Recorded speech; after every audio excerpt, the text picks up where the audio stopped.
All right, welcome everybody. I'm Caroline Charles, Community Relations Coordinator with the Planning Commission. Thank you all so much for joining us this lunch hour for our second virtual public meeting to discuss the proposed updates to the One Water chapter for the Tampa Comprehensive Plan. Right after the presentation, we look forward to hearing all of your questions and comments. And there's two different ways you can do that. You can either write directly into the chat box, or you can click on the raise hand button and we'll unmute you so that you can speak. I do want to mention the presentation is being recorded and we will upload it to the One Water project page after the meeting. With that, I'd like to introduce our presenter, Melissa Dickens. She is the Strategic Planning and Policy Manager for the Planning Commission. Thanks so much, Caroline, and thank you so much everyone for joining us. We hope that you all were not directly impacted by the recent hurricane, and we appreciate you all being understanding when we had to push this meeting out a bit. So we appreciate you all joining us here on this rescheduled meeting date. This is our second virtual public meeting. We held another public meeting a little over a month ago. And so today's presentation is going to be a quick refresher on some of the things that we mentioned last time in case there are any new folks who joined us. And then we want to delve into some of the resources that we have and also make sure that we have plenty of time for any questions that folks might have about this update. So with that, if I could get the next slide advanced, please.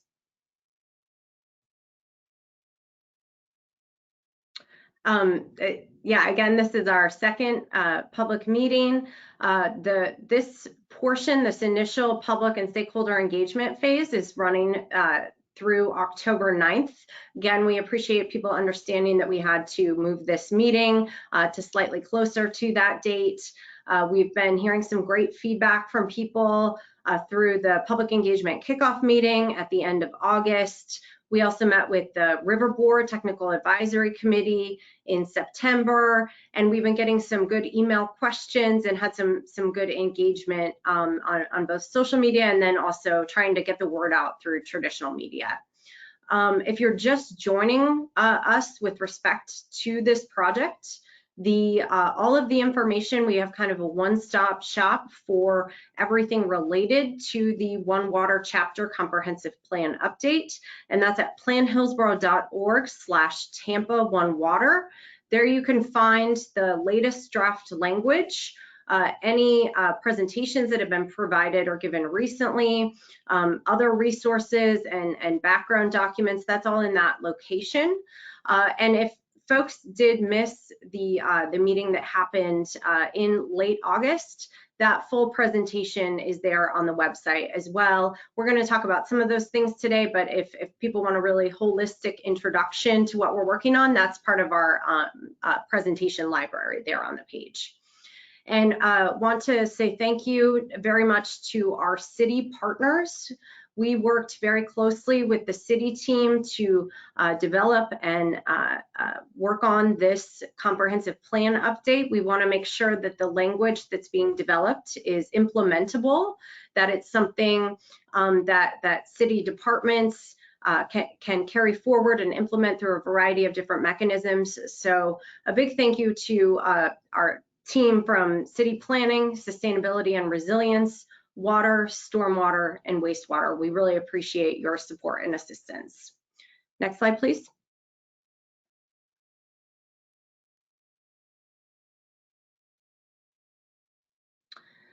And so for folks who might be tuning in for the first time, we wanted to briefly go over generally what the components of a comprehensive plan. There are a lot of different planning efforts happening right now in the city and in the region. And for the city of Tampa specifically, the comprehensive plan is a long-range document. It sets out a vision and goals for a city's future. It provides an overarching framework and supports all of the other planning initiatives happening in the city. There are policies and maps throughout the document that help to shape a community's development. Decisions about preservation, infrastructure, and different types of development are contained within the comprehensive plan. Comprehensive plans have different sections, or they're often called elements, on various topics that affect a community. There are topics that affect pretty much every aspect of everyday life within the city of Tampa.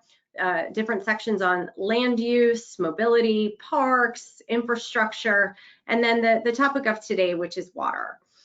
There's also a regulatory function within the comprehensive plan in that consistency is required for private development and planning initiatives and projects. Those are all required to be consistent with the comprehensive plan. And comprehensive plans and the updates to them are required by state statute. Every local government in Florida has an adopted comprehensive plan, and they're required to be updated on a regular basis. So this serves as the first portion of the 2045 comprehensive plan update. We're approaching the update to the Tampa comprehensive plan in phases so that we can really do a deep dive and focus on each particular section and make sure that we're able to get a lot of good feedback and input from folks in neighborhoods and across the community. So if you haven't signed up to receive updates, we'd encourage you to do so. There's a QR code there on the right-hand side of the screen that you can take your phone. That'll take you to our centralized website, livegrowthrive2045.com. That's where everything related to the Tampa Comprehensive Plan update is housed, and you can do things like review presentations, sign up to receive email updates, and it's really a great, again, another place to stay generally involved. Next slide, please.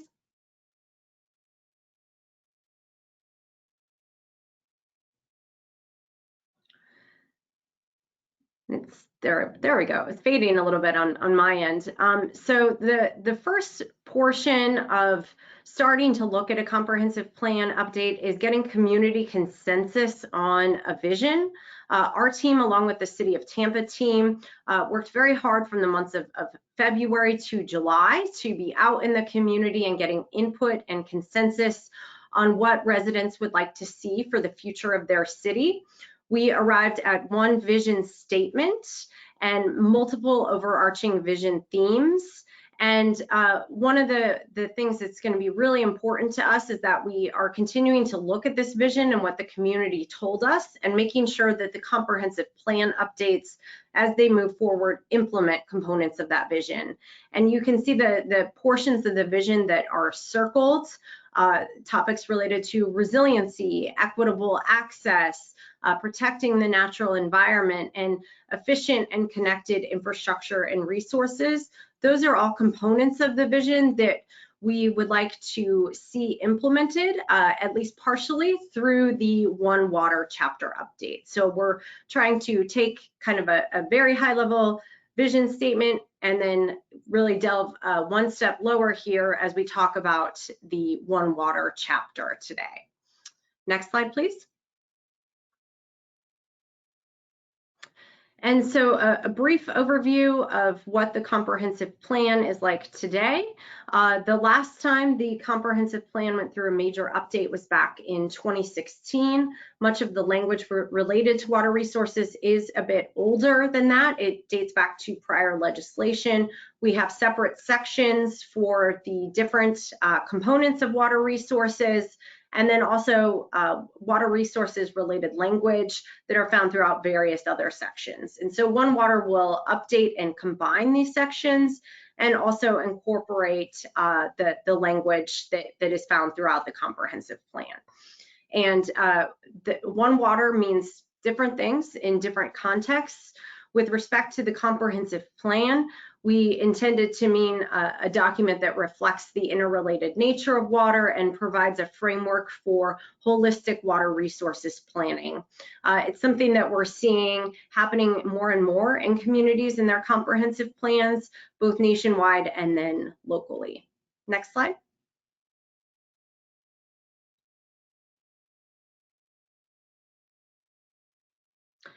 A brief overview of the concepts within the document. There's a mix of existing and new language that is present within this One Water chapter. I'm going to talk a little bit about the crosswalks later, but we've really tried to make sure that we're retaining the important components from the current adopted plan and also incorporating new components that are important to consider for the future of the community.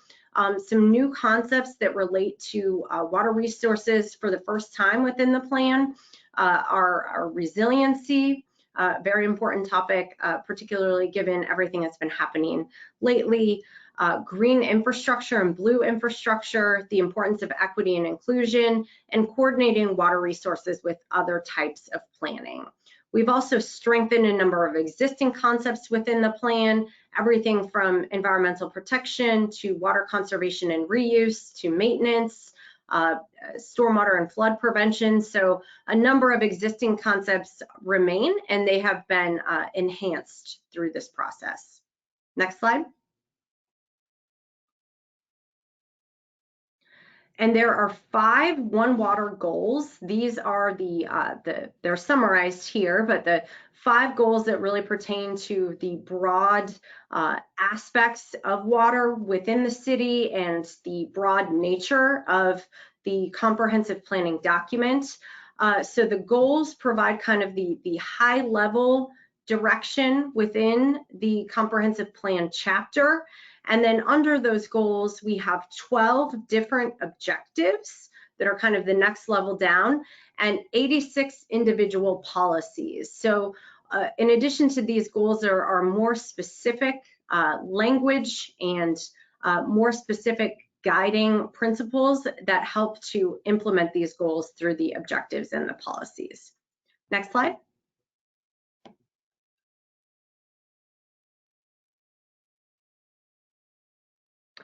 And a quick note on implementation, we get a lot of questions on implementation.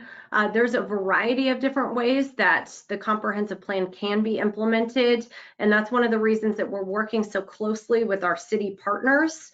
So it can be implemented through things like the Land Development Code under regulations and ordinances, education and outreach, particularly with respect to water conservation, through the city's capital improvement program, and through other programmatic elements, things like additional coordination or collaboration with other agencies. It's really, there's many different ways that the comprehensive plan is implemented, and we look forward to continuing to work with our team at the city to ensure that occurs. Next slide. And so we also have a specific project page. There are additional information and resources there. That's the page that I provided at the beginning. We also have a QR code there that will take you directly to the page. That's the place where you can find the latest updated draft language. We always include a date when it was last updated, and we also include a cover sheet that indicates which policies were modified so that it's easy for folks to see what has changed. The latest update that we just put up there a few days ago has really kind of technical modifications, things that we noticed or the City of Tampa subject matter experts noticed for opportunities to refine the language to be clearer and more easy to interpret and understand. So some of those technical modifications, or excuse me, all of those technical modifications are listed in the first cover sheet on the latest draft. There's also links to other documents like the vision and the overall comprehensive plan update, and you can also submit comments and questions directly through the website. That's probably the best way to make sure that we can track and receive all of the comments that we've gotten, and we do include all of the comments and questions received in the packets of information that go to our elected and appointed officials. Next slide.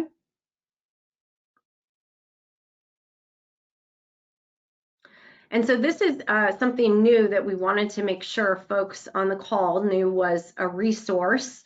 We call them crosswalks, and They are designed to show how the plan is changing with an update.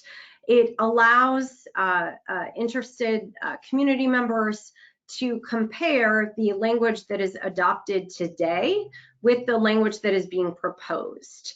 This is something that that is very helpful in being able to easily see if there is a policy that is of particular importance to your neighborhood, or you're trying to determine the history of a policy and whether there were roots in the prior comprehensive plan. This side-by-side comparison is something that we hope will be a very helpful tool and resource for stakeholders.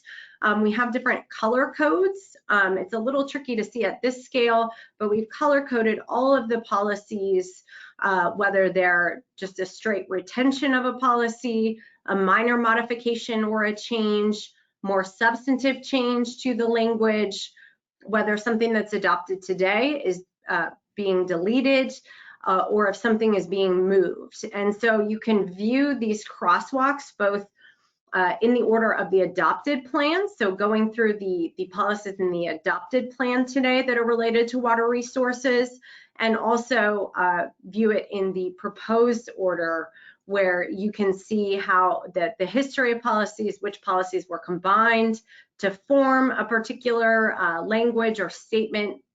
So we hope this is something that is helpful to folks who might be trying to look at this document quickly, or just really zero in on particular policies of importance. Next slide.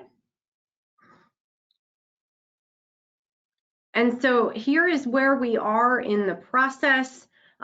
Again, we had our engagement kickoff back in early August. Today, at this second virtual public meeting, where we wanted to share the resources and the updated draft with everyone, and see if there were any questions we could answer to help clarify things or components of the proposed update. Unfortunately, because of the hurricane, we did have to move this meeting a little bit later, so we appreciate everyone's understanding about that. We'll be closing the initial public comment phase. This is where we then, as a staff, go back and look at all the comments received, make updates, and work to refine a final draft for later in the month. We are introducing the amendment to the Planning Commission on Monday. In the Planning Commission briefing, that will be an introductory discussion with our planning commissioners. You can attend the meeting in person or virtually if you'd like to tune in and see what's happening, provide a comment. And then we'll refine and update the draft. It will go to our planning commissioners for public hearing in November. That date is November 7th. And that normally we're the second Monday of the month, but because of the holiday, we're the first Monday, so that date is a little earlier. Then it will be going to Tampa City Council for their transmittal hearing, scheduled for December 8th. And then we're looking at early spring 2023 for final adoption. Next slide. Again, the best way to make sure that we get all of your comments and input is to submit it through a form on the website. That's about halfway down the web page, and you can indicate your name, your email address, and your comments so that we can capture all of the comments, respond if there are questions, and also make sure that we have them to include in the packets that go to our elected and appointed officials. Next slide. And I believe I shared this last time, but wanted everyone to have our points of contact. Myself and Diego Guerra are managing this project for the Planning Commission. So if you'd like to reach out to us directly, you can also email or call us at the contact information below. Next slide.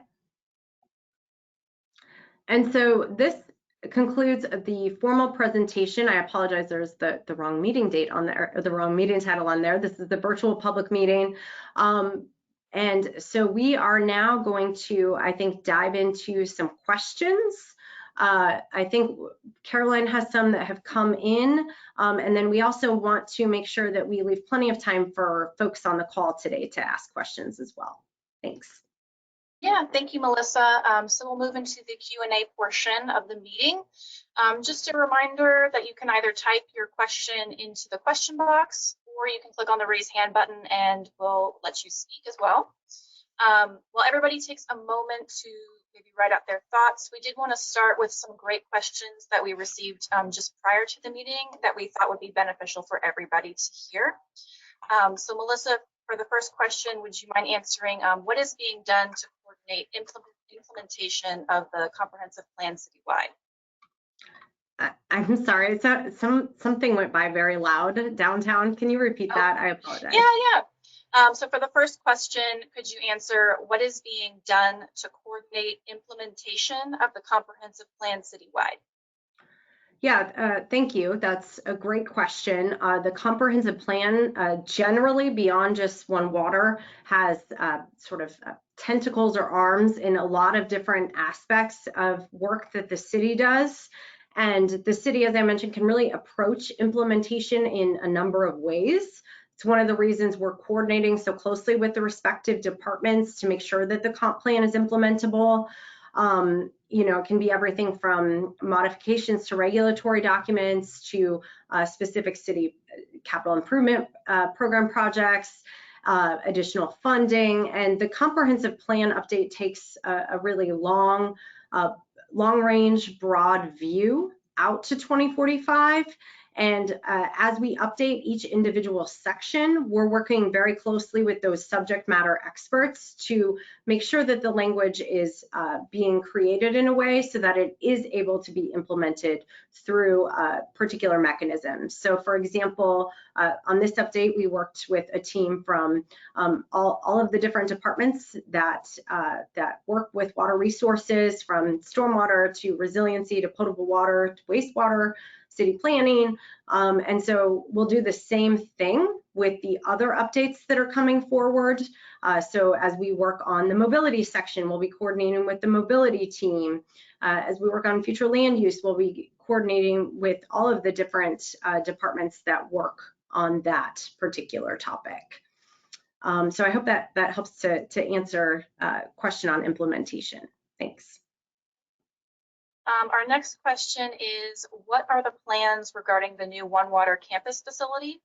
Is that something that already exists or is planned to be designed and constructed soon?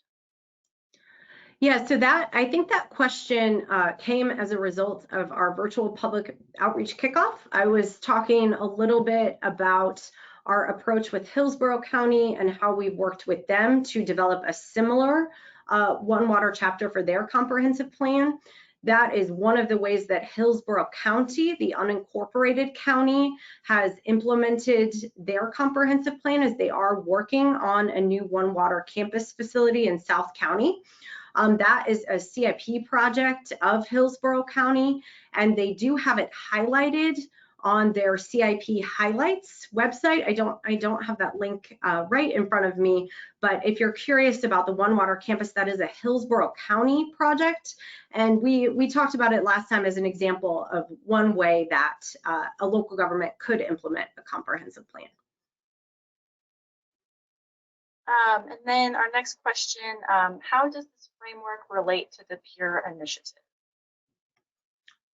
Yeah, that's a good question as well. So this particular project, the One Water Comprehensive Plan Update, is, as I mentioned earlier, a long-range policy document, provides an overarching framework for the future. The One Water component provides long-range policy regarding water resources. PURE is a separate City of Tampa project. It's separate and distinct from this initiative. The Planning Commission is not involved in that project, and it is something that is separate and being managed by the city. And then what is being done to retain city retention ponds, right-of-ways, and unbuildable areas as green spaces? Yeah, so this is another good question. The comprehensive plan has general language related to these topics, very high level policy language. The actual requirements for site specific retention of retention ponds or green spaces or rights of ways, those are outlined in other documents that the city manages and maintains, things like the land development code, things like technical manuals. They also may be regulated by other entities such as EPC or the Water Management District. And we're working very closely with the city planning department and other departments that other city departments on this comprehensive plan update to ensure that these implementation mechanisms and the implementing documents are coordinated. And as needed, there may be additional updates that come to some of these other regulatory documents that are within the city's purview. Our next question, is it true that developing city-owned property is above many of the ordinances that others must follow, such as protecting grand trees? So I am not familiar with this instance or this case that might be being referenced. I know that the city's land development department manages and can answer questions on trees, but that's something that is a little outside the purview of the One Water chapter and our role in the comprehensive plan. So I would suggest contacting the city about that. Next question asks, will One Water address reclaimed water and aquifer storage recovery contamination by doing so wrongly without science? So there are general concepts within the comprehensive plan that talk about water reuse generally. In terms of any specific implementation, again, that would fall to the individual city departments. The comprehensive plan itself is a policy document.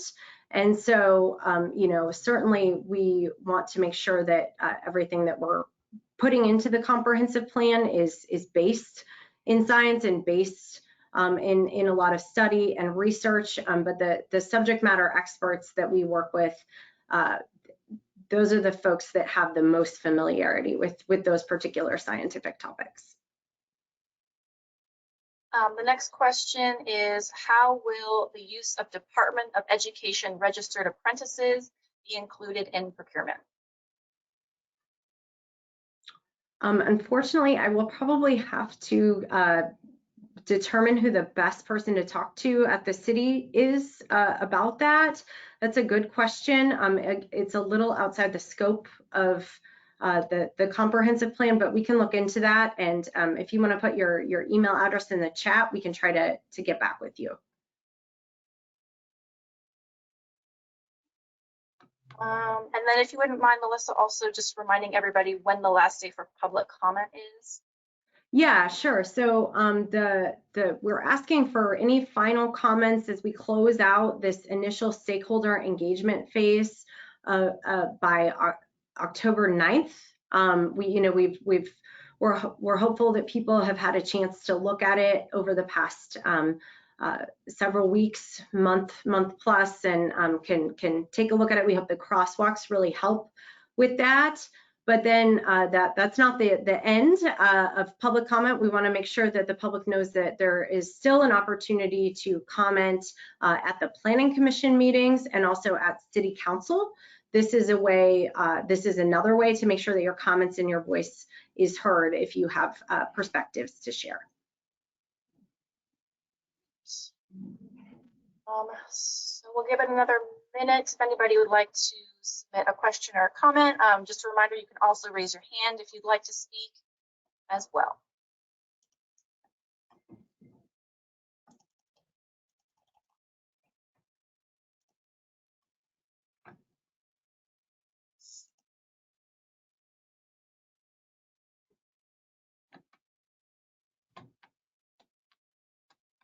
Not seeing any other raised hands or questions at this time. Oh, got one more.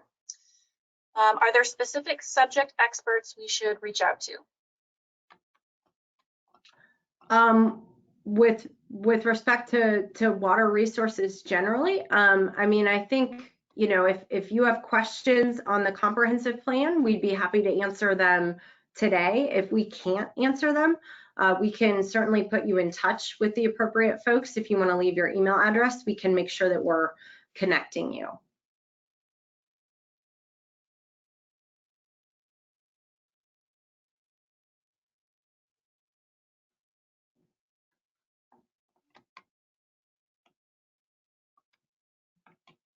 Give it one more minute. I'm not seeing any other questions.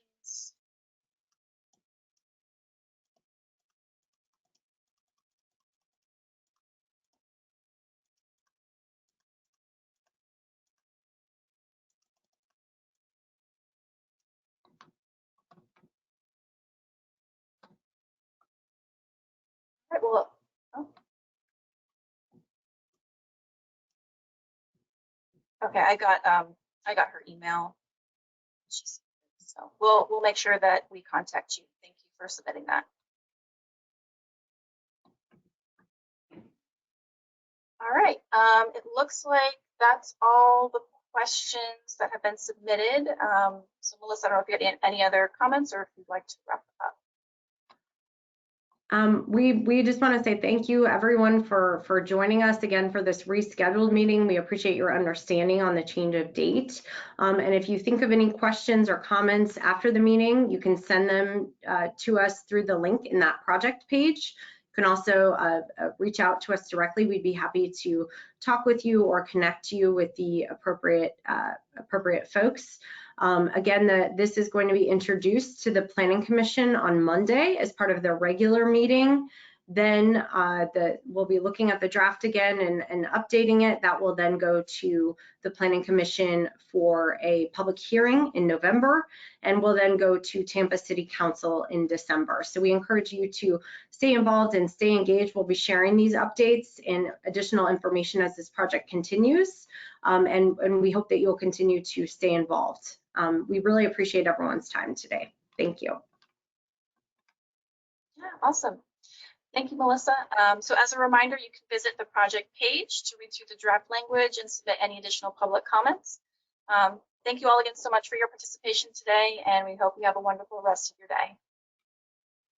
Thank you.